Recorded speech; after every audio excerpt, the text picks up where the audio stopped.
Welcome to the show. Let's talk to Ben Kumar, an investment manager at Seven Investment Management. Very good morning to you, young Ben. Good morning. Right, the word melt up Yes, seems to be appearing quite a lot. it is. I'm seeing a lot of emails come in from various macro strategists, from fund managers, from asset allocators.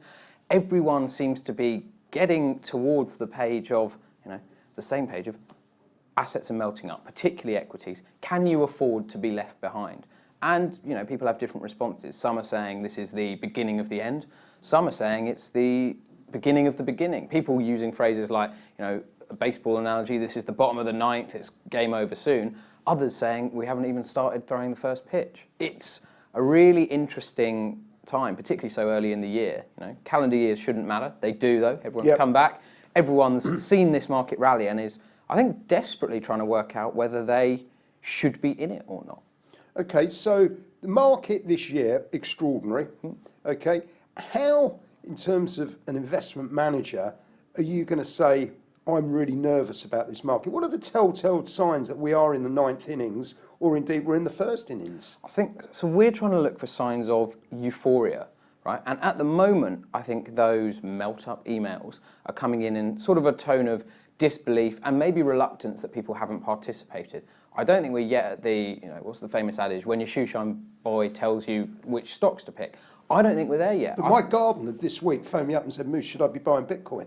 So Bitcoin, I think we're probably past that now. I think it's all, Bitcoin seems to work in a speeded up version of stock markets. They learn new lessons that everyone else learned in 1929. We've had it, we've fallen again, and in a few years' time we'll be coming to a tech bubble or a financial crisis in Bitcoin. Fine. So I think you've had it there. People talking about it, downloading the app, buying it, not knowing what they're buying. That's happened. Okay. In the financial markets, I do not think we're at the point where people are investing optimistically yet.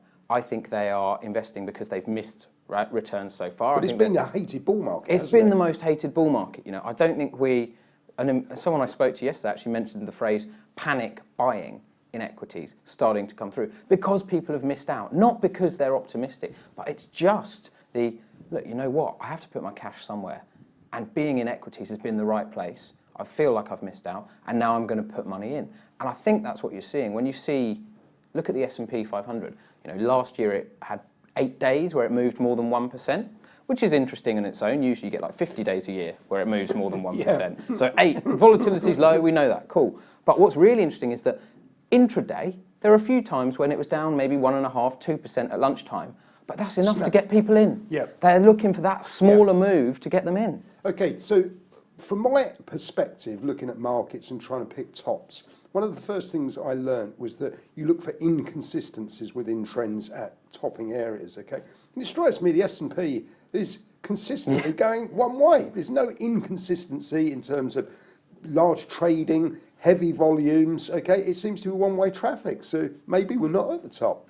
I get the sense that, if you're doing it just on fundamentals, earnings growth is spectacular. Every company in the US just got given a massive rebate from the government to go out and do CapEx or just put it into your bottom line. So that's brilliant. If you just traded on earnings alone, earnings expectations for the S&P 500 this year are 15%. Now, analysts tend to be a bit optimistic, call it 10. You don't have to have a valuation change or anything. If those earnings come through, prices will go up 10%. And like you say, that's reasonably reliable. It's reasonably consistent. No companies out there other than a few small retailers are saying, nah, the end's coming. They're saying, we're going to make money this year. And that's why I think it's so smooth, so consistent, so stable, and volatility is so low. Ben, thank you very much indeed.